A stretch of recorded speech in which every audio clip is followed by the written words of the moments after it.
नमस्कार दोस्तों, आज हम मुंशी प्रेमचंद जी द्वारा लिखित उपन्यास निर्मला का 5वां भाग सुनते हैं। लेकिन उससे पहले आप सभी लोग से एक विनम्र अनुरोध है कि अगर चैनल पर नए हैं तो चैनल को सब्सक्राइब जरूर कीजिएगा।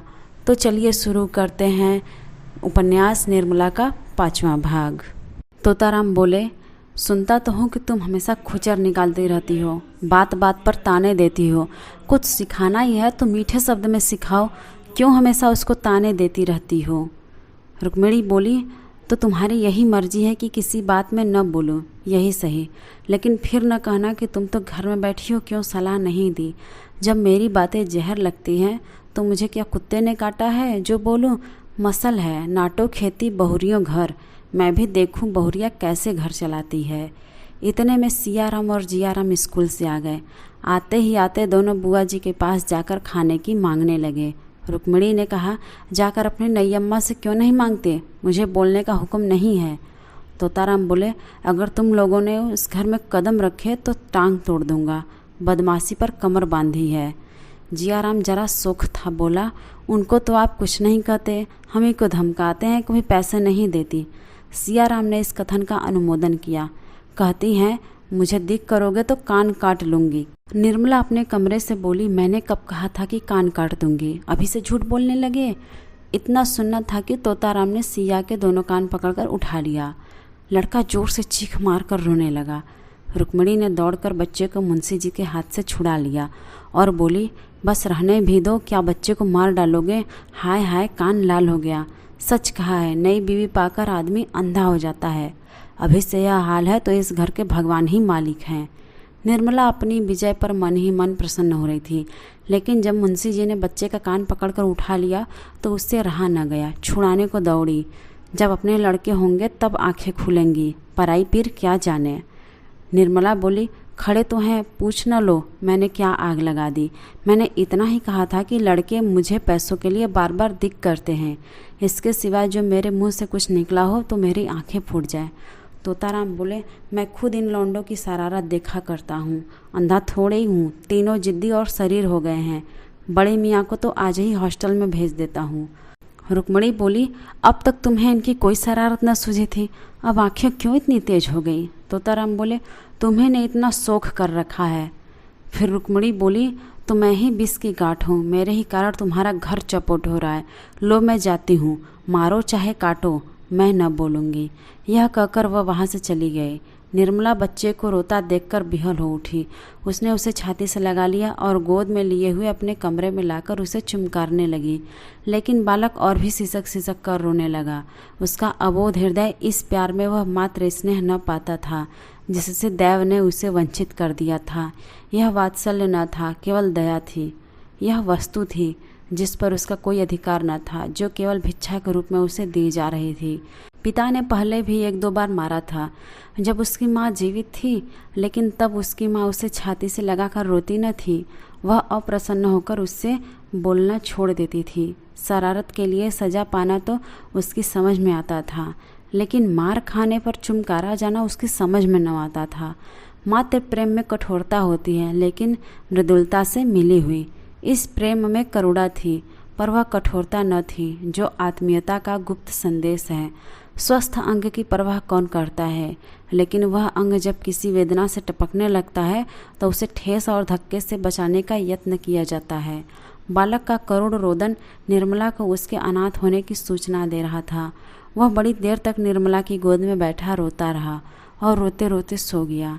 निर्मला ने उसे चारपाई पर सुलाना चाहा तो बालक ने सुसुप्तावस्था में अपनी दोनों कोमल बाहें उसकी गर्दन में डाल दी और ऐसा चिमट गया मानो कोई गढ़ा हो। शंका और भय से उसका मुख विकृत हो गया। निर्मला ने फिर बालक को गोद में उठा लिया। चारपाई पर न सुला सकी। इस समय बालक को गोद में लिए उसे वह संतुष्टि हो रही थी जो अब तक कभी न हुई थी। आज पहली बार उसे आत्मवेदना हुई, जिसके बिना आँख नहीं खुलती, अपना कर्तव्य मार्ग नहीं सूझता। वह मार्ग अब दिखाई देने लगा था। उस दिन अपने प्रगाढ़ प्रणय का सबल प्रमाण देने के बाद मुंशी तोताराम को आशा हुई थी कि निर्मला के मर्म स्थल पर मेरा सिक्का जम जाएगा, लेकिन उनकी यह आशा लेस मात्र भी पूरी नहीं हुई। बल्कि पहले तो वह कभी कभी उनसे हंसकर बोला भी करती थी अब बच्चों के ही लालन पालन में व्यस्त रहने लगी थी। जब वह घर आते तो बच्चों को उसके पास बैठे पाते। कभी देखते कि उन्हें खिला रही है, कभी कपड़े पहना रही है, कभी कोई खेल खेल रही है और कभी कोई कहानी कह रही है। निर्मला का तृषित हृदय प्रणय की ओर से निराश होकर इस अवलंब को ही अपना गनीमत समझने लगा। तोताराम के साथ हंसने बोलने में उसे जो संकोच और रुचि तथा जो अनिच्छा होती थी, यहाँ तक कि वह उठकर भाग जाना चाहती थी, उसके बदले बालकों के सच्चे सरल स्नेह से चित्त प्रसन्न हो जाता था। पहले मनसाराम उसके पास आते हुए झिझकता था, लेकिन वह भी अब कभी कभी आ बैठता है। वह निर्मला का हमसीन था, लेकिन मानसिक विकास में 5 साल छोटा। हॉकी और फुटबॉल ही उसका संसार, उसकी कल्पनाओं का मुक्त क्षेत्र तथा उसकी कामनाओं का हरा भरा बाग था। इकहरे बदन का छरहरा सुंदर हंसमुख लज्जाशील बालक था, जिसका घर से केवल भोजन का नाता था। बाकी सारे दिन न जाने कहाँ घूमा करता। निर्मला उसके मुंह से खेल की बातें सुनकर थोड़ी देर के लिए अपनी चिंताओं को भूल जाती और चाहती थी कि एक बार फिर वही दिन आ जाते जब गुड़िया खेलती और उनके ब्याह रचाया करती थी, और जिसे अभी छोड़े बहुत ही थोड़े दिन गुजरे थे। मुंशी तोताराम अन्य एकांत सेवी मनुष्यों की भांति विषयी जीव था। कुछ दिनों तो वह निर्मला को सैर तमाशे दिखाते रहे, लेकिन जब देखा कि इसका कुछ फल नहीं होता तो फिर एकांत सेवन करने लगे। दिन भर के कठिन मानसिक परिश्रम के बाद उनका वित्त आमोद प्रमोद के लिए लालायित हो जाता, लेकिन जब अपनी विनोद वाटिका में प्रवेश करते और फूलों को मुरझाया, पौधों को सूखा और क्यारियों में धूल उड़ती हुई देखते तो उनका जी चाहता क्यों नहीं इस वाटिका को उजाड़ दूं। निर्मला उनसे विरक्त रहती है, इसका रहस्य उनकी समझ में न आता था। दंपत्ति शास्त्र के सारे मंत्रों की परीक्षा कर चुके थे, पर मनोरथ पूरा न हुआ। अब क्या करना चाहिए यह उनकी समझ में नहीं आता था। एक दिन वह इसी चिंता में बैठे हुए थे कि उनके सहपाठी मित्र नयन सुखराम आकर बैठ गए और सलाम वलाम के बाद मुस्कुराकर बोले, आजकल तो खूब गहरी छनती होगी, नई बीवी का आलिंगन करके जवानी का मजा आ जाता होगा। बड़े भाग्यवान हो भाई, रूठी हुई जवानी को मनाने का इससे अच्छा कोई उपाय नहीं कि नया विवाह हो जाए। यहाँ तो जिंदगी बवाल हो रही है। पत्नी जी इस बुरी तरह चिमटी हैं कि किसी तरह पिंड ही नहीं छोड़ती। मैं तो दूसरी शादी की फिक्र में हूँ, कहीं डॉल हो तो ठीक ठाक करा दो। दस्तूरी में एक दिन तुम्हें उसके हाथ के बने हुए पान खिला देंगे। तोताराम ने गंभीर भाव से कहा, कहीं ऐसी हिमाकत न कर बैठना, नहीं तो पछताओगे। लौंडियाँ तो कुछ लौंडों से ही खुश रहती हैं, हम तुम अब इस काम के नहीं रहे। सच कहता हूँ, मैं शादी करके पछता रहा हूँ। बुरी बला गले पड़ी, सोचा था 2-4 साल और ज़िंदगी का मज़ा उठा लूँ, पर उल्टी आते गले पड़ी। नयन सुख बोला, तुम क्या बात करते हो? लौंडियों को पंजे में लाना क्या मुश्किल बात है? जरा सैर तमाशे दिखा दो, उनके रूप रंग की तारीफ कर दो, बस रंग जम गया। अच्छा, कुछ इत्र तेल फूल पत्ते चाट वाट का भी मज़ा चखाया? तोताराम बोला, अजी यह सब कर चुका, दंपत्ति शास्त्र के सारे मंत्रों का इम्तिहान ले चुका, सब कोरी गप्पे हैं। नयन सुख बोला, अच्छा तो अब मेरी एक सलाह मानो, जरा अपनी सूरत बनवा लो। आजकल यहाँ एक बिजली के डॉक्टर आए हुए हैं जो बुढ़ापे के सारे निशान मिटा देते हैं। क्या मजाल कि चेहरे पर एक झुर्री या सिर का कोई बाल पका रह जाए, न जाने ऐसा क्या जादू कर देते हैं कि आदमी का चोला ही बदल जाता है। तोताराम बोला, फीस क्या लेते हैं? नयन सुख बोला, फीस तो सुना है ज़्यादा लेते हैं, शायद 500 रुपये। तोता बोला, अजी कोई पाखंडी होगा, बेवकूफ़ों को लूट रहा होगा, कोई रोगन लगाकर 2-4 दिन के लिए जरा चेहरा चिकना कर देता होगा। इस तहारी डॉक्टरों पर तो अपना विश्वास ही नहीं। 10-5 की बात हो तो कहता, जरा दिल लगी ही सही, 500 रुपये बड़ी रकम है। नयन सुख बोला, तुम्हारे लिए 500 रुपये कौन सी बड़ी बात है? 1 महीने की आमदनी है, मेरे पास तो भाई 500 रुपये होते तो सबसे पहला काम यही करता। जवानी की 1 घंटे की कीमत 500 रुपये से कहीं ज़्यादा है। तोताराम बोला, अजी कोई सस्ता नुस्खा बताओ, कोई फकीरी जड़ी बूटी जो बिना हर्रे फिटकुरी के रंग चोखा हो जाए। बिजली और रेडियम बड़े आदमियों के लिए रहने दो, उन्हीं को मुबारक हो। नयन सुख बोला, तो फिर रंगीलेपन का स्वांग रचे, या ढीला ढाला कोट फेंकी, तंजब की चुस्त अचकन हो, चुन्नटदार पजामा, गले में सोने की जंजीर पड़ी हुई, सिर पर जयपुरी साफा बंधा हुआ, आंखों में सुरमा और बालों में हिना का तेल पड़ा हुआ। तोंद का पिचकना भी जरूरी है। दोहरा कमर बंद बांधे, जरा तकलीफ होगी पर अचकन सज उठेगी। खिजाब मैं लगा दूंगा।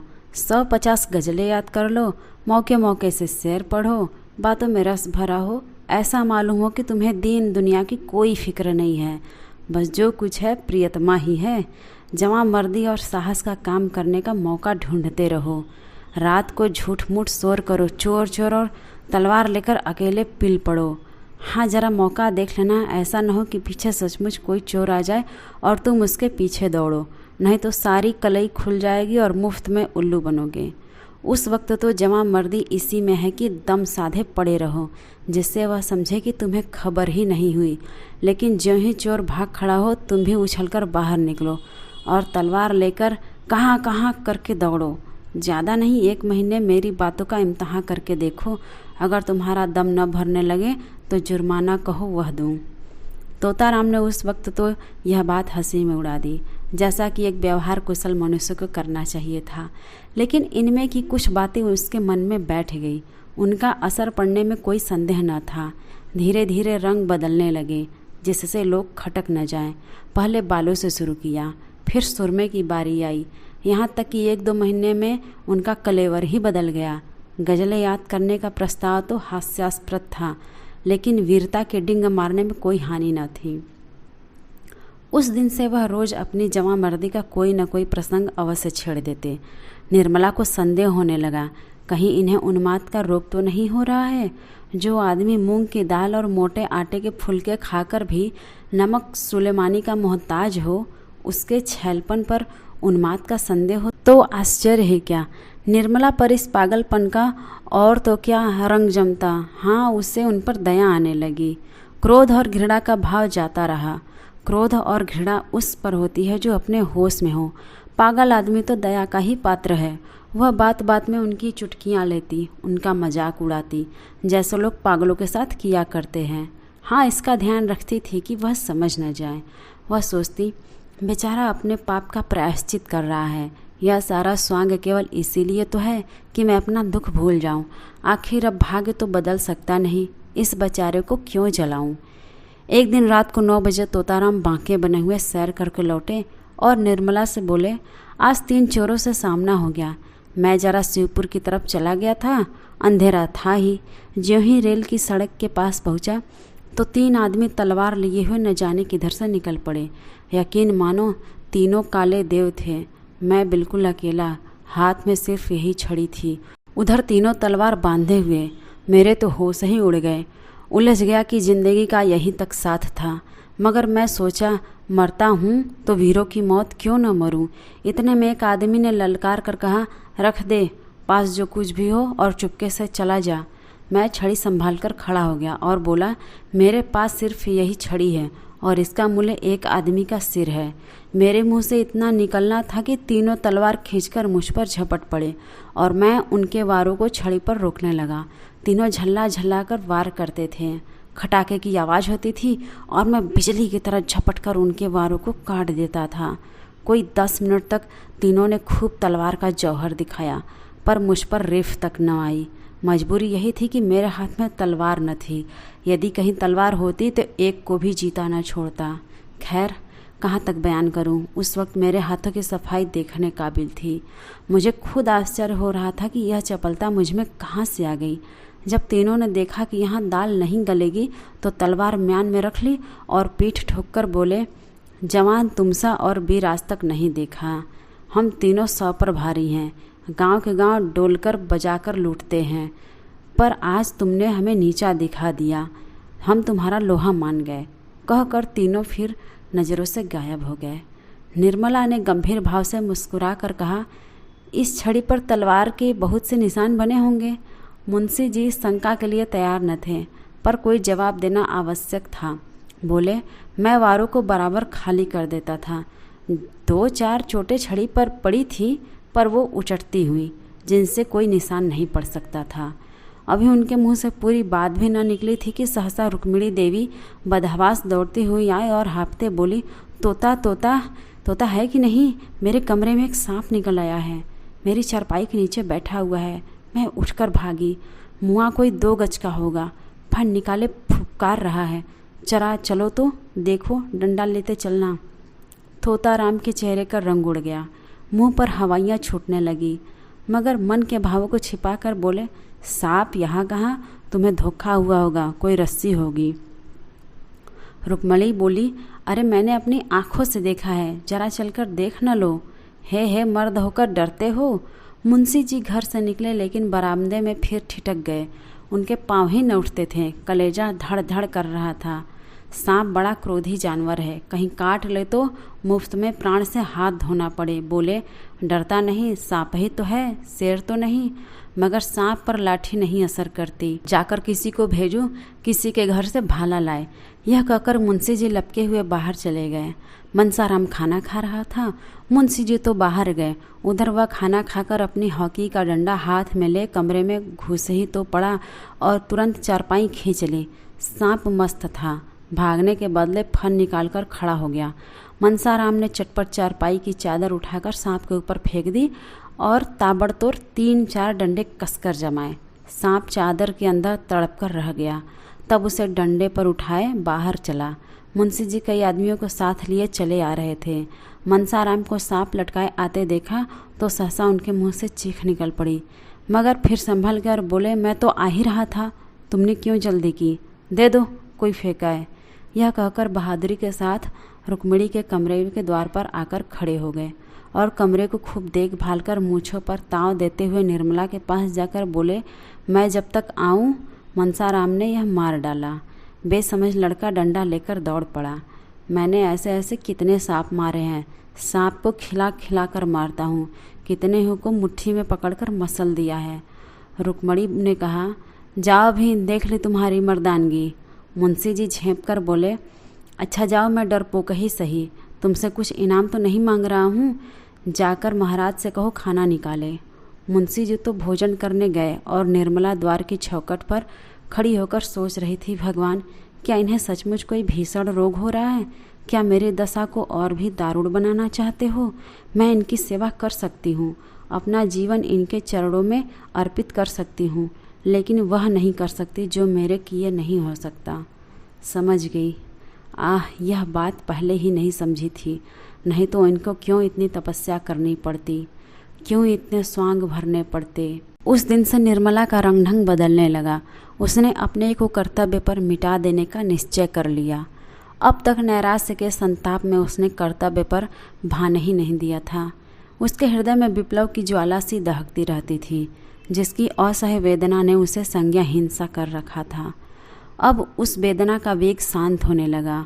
उसे ज्ञात हुआ कि मेरे जीवन में कोई आनंद नहीं। उसका स्वप्न देखकर क्यों इस जीवन को नष्ट करूं? संसार के सब प्राणी सुख सेज पर तो नहीं सोते, मैं भी उन्हीं अभागों में हूँ। मुझे भी विधाता ने दुख की गठरी ढोने के लिए चुना है। वह बोझ सिर से उतर नहीं सकता, उसे फेंकना भी चाहूँ तो नहीं फेंक सकती। उस कठिन भार से चाहे आंखों में अंधेरा छा जाए, चाहे गर्दन टूटने लगे, चाहे पैर उठाना दुश्वार हो जाए, लेकिन गठरी ढोनी पड़ेगी।